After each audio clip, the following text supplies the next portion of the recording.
नमस्कार दर्शकों, दूरदर्शन के इस विशेष कार्यक्रम में आप सभी का बहुत बहुत स्वागत है।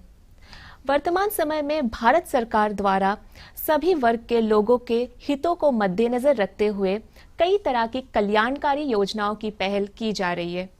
तो आज हम माननीय प्रधानमंत्री जी की हुई ऐसी ही एक पहल के बारे में न केवल आपको बताएंगे बल्कि आपको जागरूक भी कराएंगे। तो आज का हमारा चर्चा का विषय है प्रधानमंत्री स्वनिधि स्कीम। तो चलिए एक नजर डालते हैं इस स्कीम पर।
कोई भी छोटा या बड़ा व्यापार हो, हमें पैसों की ज़रूरत पड़ती है, परंतु कई बार हम देखते हैं कि लोन की किसी प्रॉपर चैनल के अभाव से या कहे तो अवेयरनेस की कमी से लोग कई बार प्राइवेट मनी लेंडर्स से पैसे ले लेते हैं जो कि ज़्यादा ब्याज में लेते हैं या फिर उन्हें अन्य विभिन्न तरह की समस्याओं को भी झेलना पड़ता है।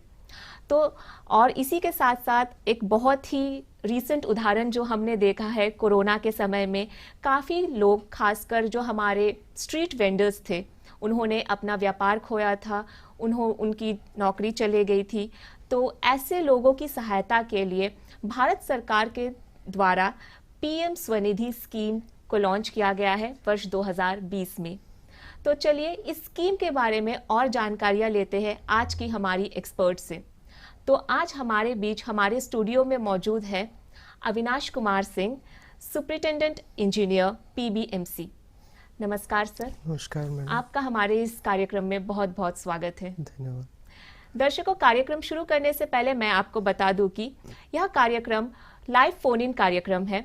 तो अगर आपको इस कार्यक्रम से जुड़ी किसी भी तरह की सवाल हो या कोई भी जानकारी लेनी हो तो आप हमसे संपर्क कर सकते हैं।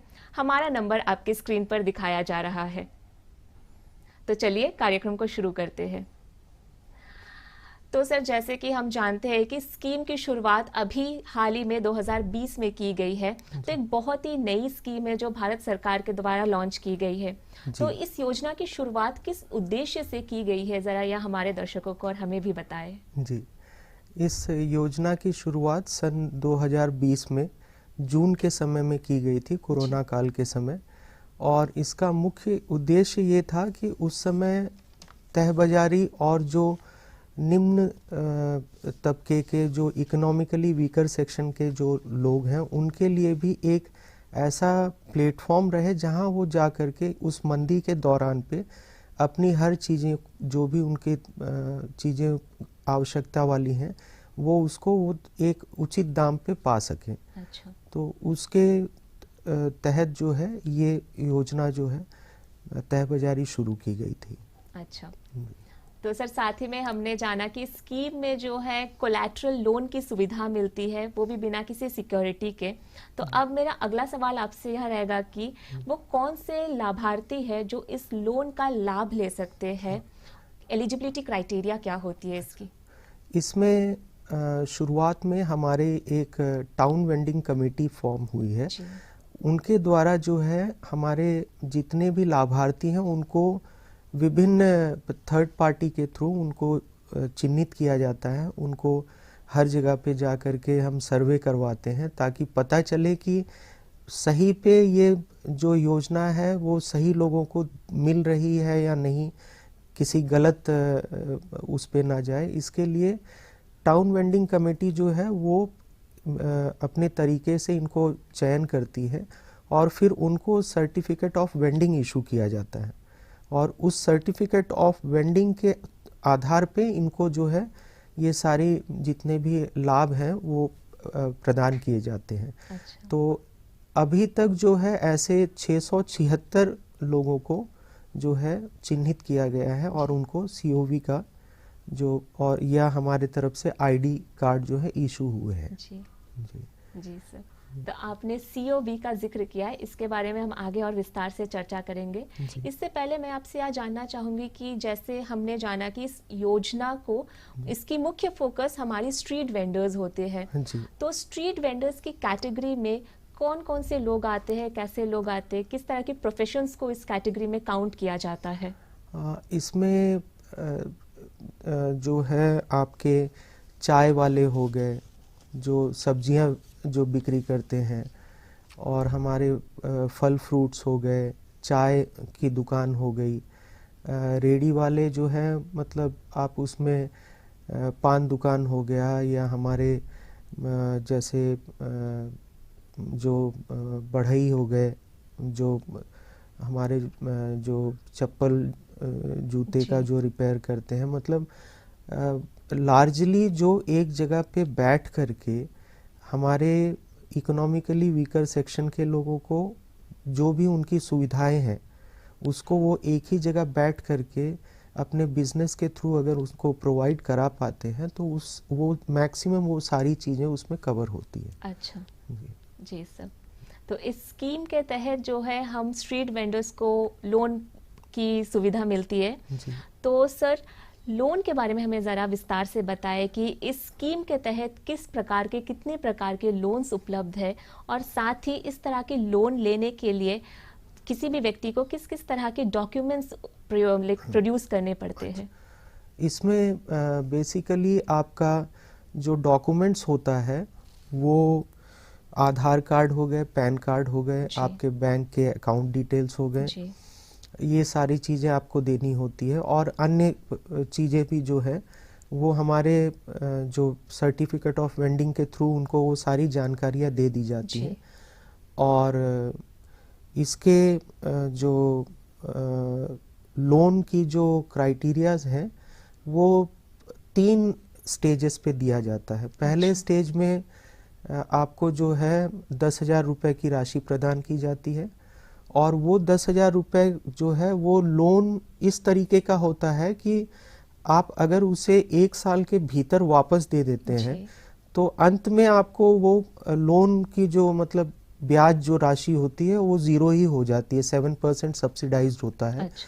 तो 7% सब्सिडाइज अगर आपने 1 साल में वो 10,000 रुपये वापस कर दिए तो अगले साल में जो है वो आप चाहें तो फिर 20,000 रुपये का लोन ले सकते हैं। अच्छा। अगेन अगर आपने उस 20,000 रुपये को 1 साल के भीतर वापस कर दिया तो तीसरे स्टेज पे आपको 50,000 रुपये का लोन मिलता है जी। और ये सारे जो है कवर्ड होते हैं इस सब्सिडाइज 7% में। तो इसमें अगर आप समय पे अगर वापस कर देते हैं तो आपको अन्य कोई भी राशि लगानी नहीं पड़ती। अच्छा जी। तो सर इस स्कीम के तहत एक व्यक्ति 3 बार लोन क्लेम कर सकते हैं। जी। अच्छा सर, तो सर जब मैं पढ़ रही थी स्कीम के बारे में तो तब मैंने देखा कि स्कीम को अवेल करने के लिए कुछ और डॉक्यूमेंट्स की भी आवश्यकता होती है। हाँ। जैसे कि वीआईडी हो गई है, सीओवी हो गई है। तो मैं ज़रा इनके बारे में आपसे विस्तार से जानना चाहूँगी कि वीआईडी क्या होती है और साथ ही इसे हम किस तरह से उपलब्ध कर सकते हैं, कहाँ से हमें यह डॉक्यूमेंट्स मिलते हैं? वीआईडी जो है वो वैलिड आइडेंटिटी कार्ड होती है, आइडेंटिटी प्रूफ, जो हमारे पीबीएमसी द्वारा उनको प्रदान की जाती है।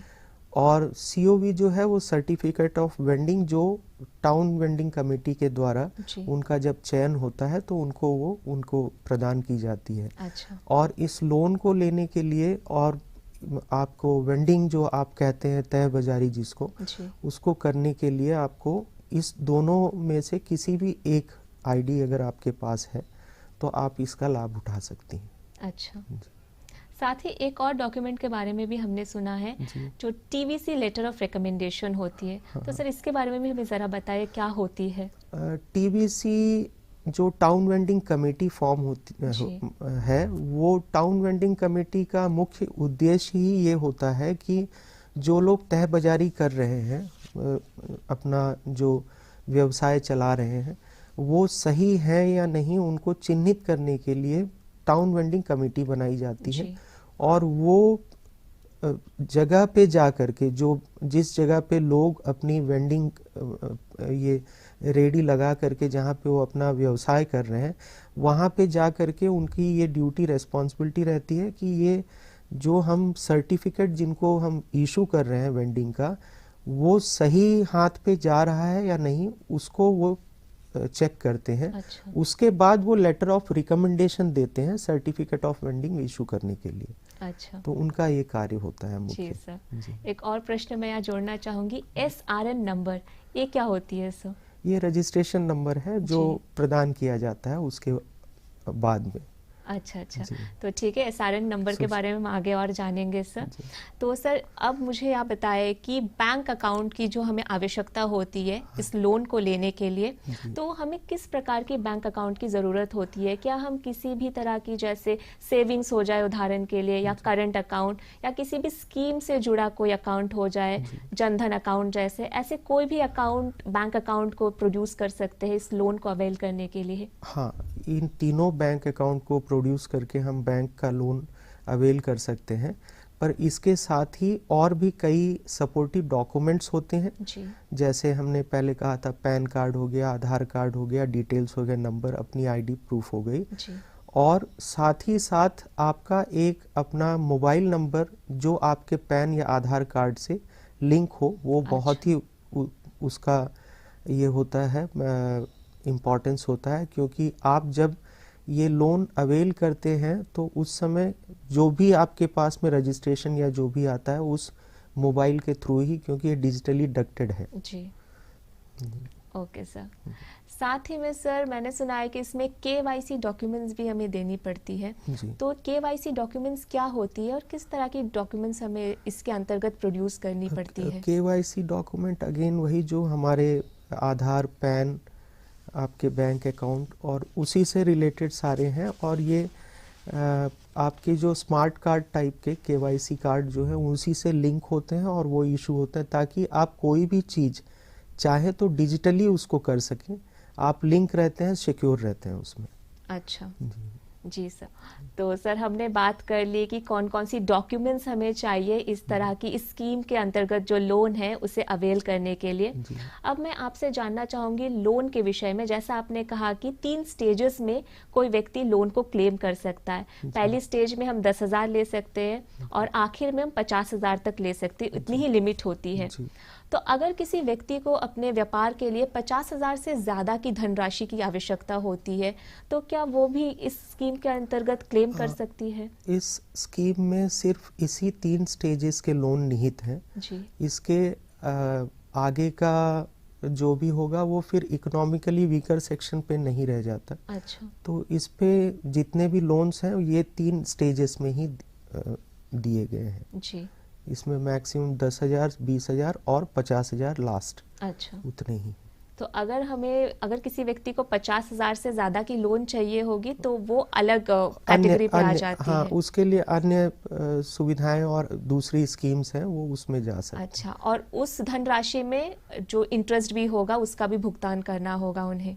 हाँ, वो उस तरह के आपके जो स्कीम्स है उस पर निर्भर करता है। अच्छा सर। तो सर अब मैं बात करना चाहूँगी कि लोन चुकाने के विषय में। तो लोन चुकाने की ड्यूरेशन, ऐसी कोई समय सीमा निर्धारित की गई है क्या जिसके अंदर में एक व्यक्ति को लोन को रीपे करना होता है? इसके विषय पर हमें और हमारे दर्शकों को ज़रा विस्तार से समझाएं। इसमें आपके लिए एक इंसेंटिव है, मतलब आपको जो तीनों लोन जो सुविधाएं जो दी गई हैं उसमें आपको जो 10,000 का पहला लोन आपने लिया जी। तो वो अगर आप 1 वर्ष के भीतर आप उसको वापस कर देते हैं तो आप दूसरे स्तर पे आ जाते हैं और फिर 20,000 रुपए का लोन आप फिर उसको दोबारा अगर 1 साल में वापस कर देते हैं तो तीसरे वर्ष के लिए फिर 50,000 का लोन आपको मिलता है। तो इसमें निर्धारित जो तय सीमा है वो 12 महीने में अगर आप देते जाते हैं हर स्टेज का जो लोन आपने लिया है वापस, तो 7% जो सब्सिडाइज इंटरेस्ट है वो आपका माफ़ हो जाता है। जी पैसे आपने जितने लिए थे उतने वापस कर दिए, जी। आपका कुछ नहीं लगा। अच्छा और नेक्स्ट के लिए अगर आपने 20,000 के लिए अप्लाई किया इसको दे करके, तो वो फिर उसके जो 7% इंटरेस्ट है अगर आपने 1 साल में वापस कर दिया तो उसके लिए भी आपकी जो रेट ऑफ इंटरेस्ट है वो हट जाती है। तो इसमें इंसेंटिव यही मिलता है।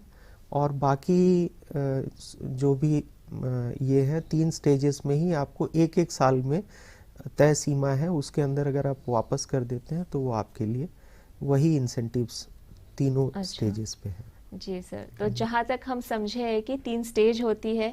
पहले स्टेज में 10,000 होती है, जी। फिर 20,000, फिर 50,000 होती है। जी तो अगर कोई व्यक्ति पहले स्टेज की 10,000 ले चुका है जी। वो लोन और उसे पे नहीं कर पाया, तो क्या वो दूसरे स्टेज के लिए क्लेम नहीं कर पाएगा?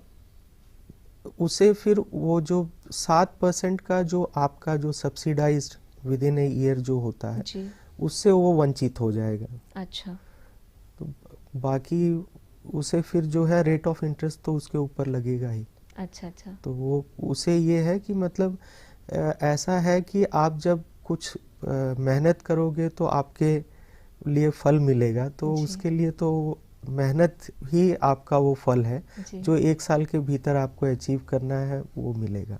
अच्छा सर। तो जी सर, तो सर हमने स्टार्टिंग में बात कर ली कि किस तरह से लोन की पूरी प्रोसीजर हमें फॉलो करनी होती है, कौन कौन सी डॉक्यूमेंट्स प्रोड्यूस करने होते हैं। जी तो अगर एक व्यक्ति इन सारी चीज़ों को फुलफिल कर देते हैं, सारी डॉक्यूमेंट्स प्रोड्यूस कर दे रहे हैं, जी। तो उसके बाद कब तक, कितने ड्यूरेशन के अंदर में उसकी ये लोन अप्रूव हो जाती है, उसे लोन मिल जाती है? ये सारे जो समय सीमा है, अगर आपने हर चीज़ को अपने निश्चित समय में अगर आपने जैसे पैन कार्ड, आधार, आपके बैंक अकाउंट सारे अगर आपने समय रहते अगर आपने दे दिया है तो 16 दिन के भीतर ये लोन जो है आपको प्रदान कर दी जाती है।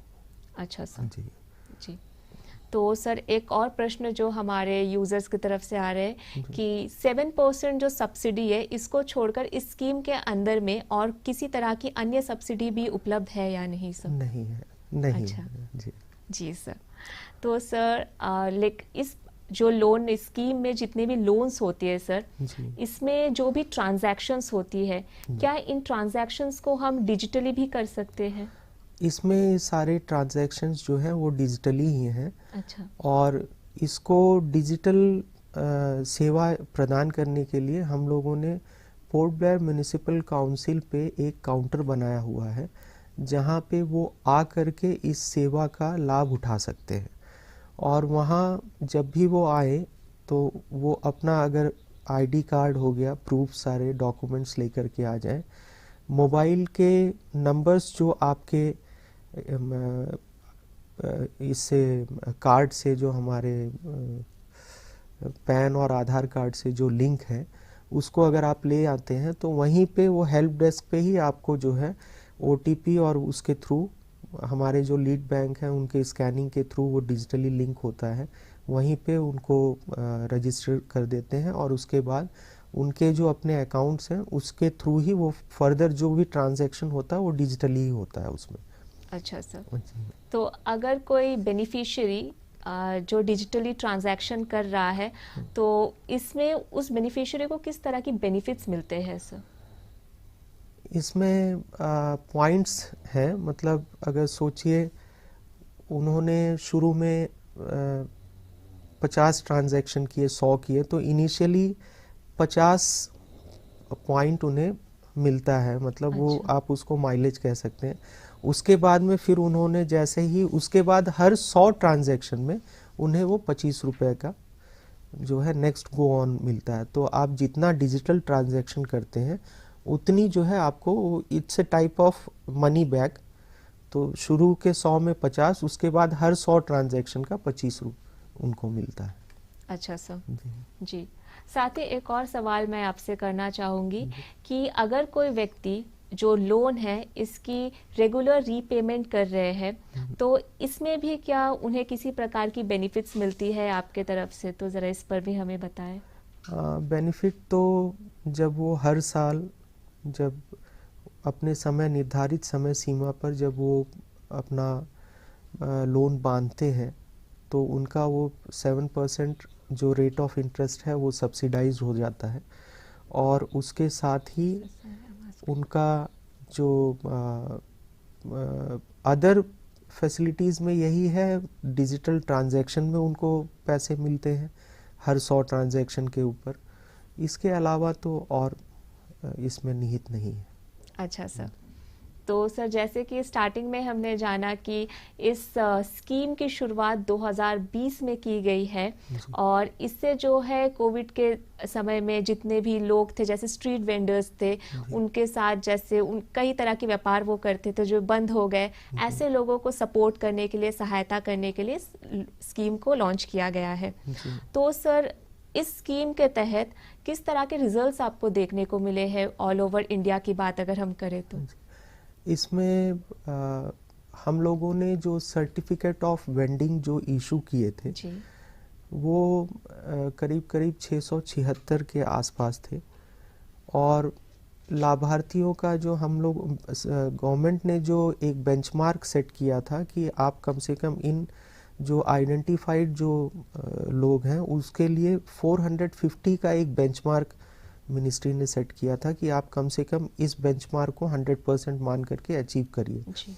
और मुझे ये बात बताते हुए बड़ी प्रसन्नता हो रही है कि पोर्ट ब्लेयर म्युनिसिपल काउंसिल ने अभी तक 480 लोगों को ये लाभ जो है पहुंचाया है, जो करीब करीब 106.7% के आसपास है। तो हम बेंचमार्क से ऊपर हमने अचीव किया है। ये खुद दर्शाता है कि लोग इसका लाभ उठा रहे हैं और उनके लिए ये बड़ी अच्छी योजना है। और हम ये 676 जो है वो उनके टारगेट को हम चाहेंगे कि वो अचीव हो जल्दी। जी सर, तो ये तो हमारे द्वीपों की बात हो गई कि हमारे द्वीपों में इतने लाभार्थियों ने इस योजना का लाभ उठाया है। और अगर मैं पूरे भारत की बात करूं तो वहाँ पे किस तरह से इस स्कीम का सक्सेस रेट कैसा चल रहा है सर? सक्सेस रेट जो है वो हर जगह पे अबव, आप उसको ग्रेडिंग में अगर कहें तो इट्स अबव 70-80% के बीच में हर जगह पे लोग जो है बढ़ चढ़ के आए हैं अगेंस्ट द बेंचमार्क जो उन्होंने स्टेज वाइज अपने स्टेट के और उसके लिए किया है।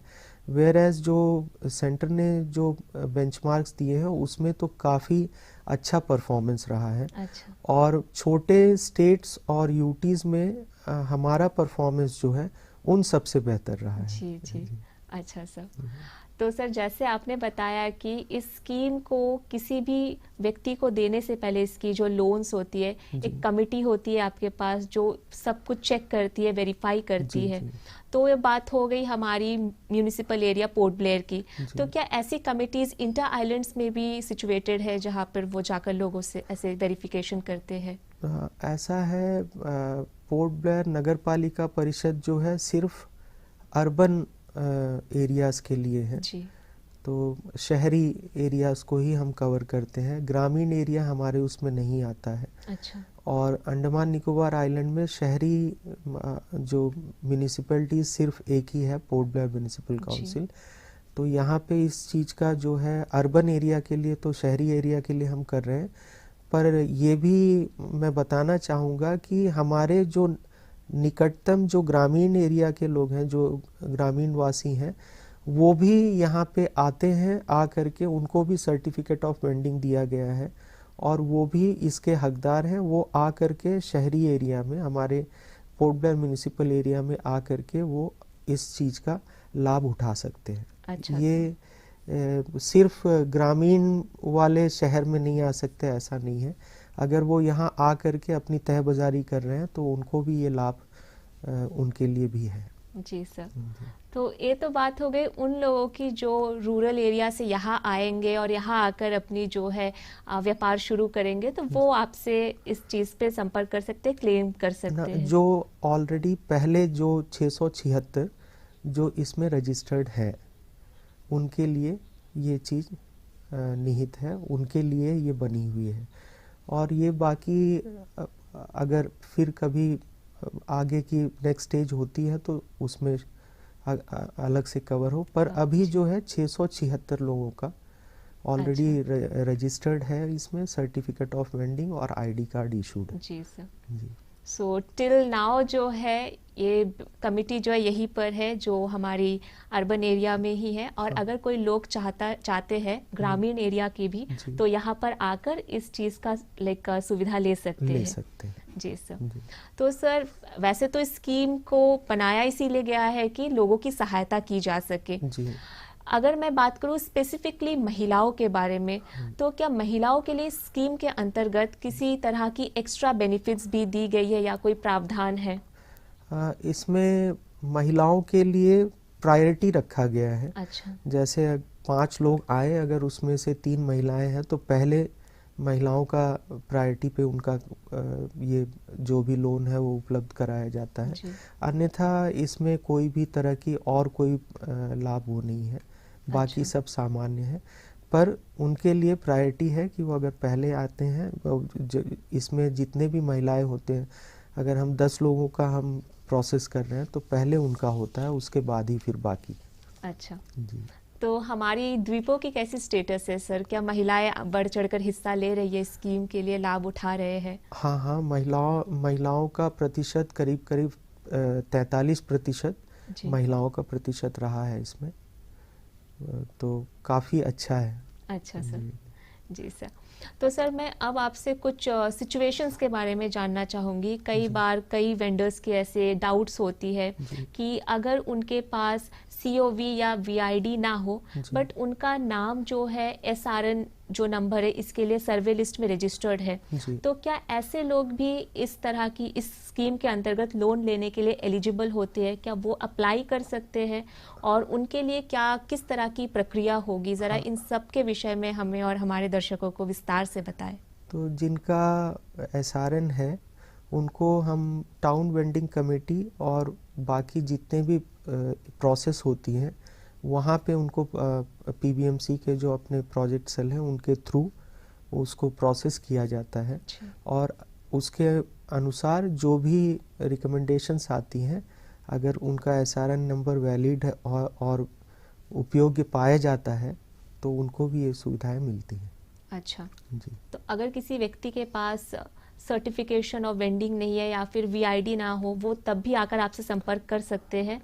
ये SRN ये निर्भर करता है कि हमारे जो प्रोजेक्ट सेल हैं वो उनकी हर चीज़ को देख करके कि वो मान्य है उस चीज़ के लिए है कि नहीं, वो उनके ऊपर ही है, वो अवेल कर सकते हैं उनके थ्रू।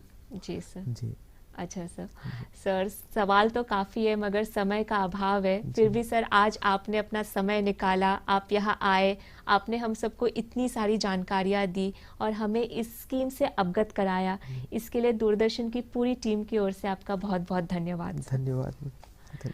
दर्शकों, जाने से पहले मैं आपको एक बार बता दूं कि अब दूरदर्शन केंद्र पोर्ट ब्लेयर टीवी के अलावा सोशल मीडिया प्लेटफॉर्म पर भी एक्टिव हो चुका है। तो अब आप हमसे सोशल मीडिया पर भी जुड़ सकते हैं, हमें देख सकते हैं। हमारा ट्विटर हैंडल है @DDK_पोर्ट ब्लेयर। हमारा फेसबुक पेज है दूरदर्शन केंद्र पोर्ट ब्लेयर। साथ ही आप हमारे कार्यक्रम YouTube पर लाइव स्ट्रीम देख सकते हैं और साथ ही हमारे YouTube चैनल को सब्सक्राइब भी कर सकते हैं। हमारा YouTube चैनल है दूरदर्शन केंद्र पोर्ट ब्लेयर।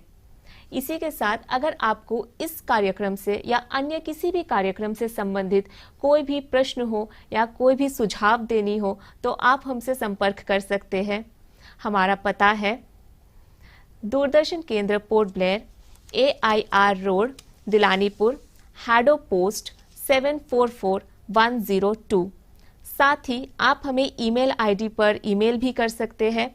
हमारा ईमेल आईडी है HOPDDKPortBlair@gmail.com। तो दर्शकों, कोरोना महामारी की इस स्थिति में भारत सरकार द्वारा प्रधानमंत्री स्वनिधि योजना के रूप में एक बहुत ही महत्वपूर्ण प्रयास की शुरुआत हुई है।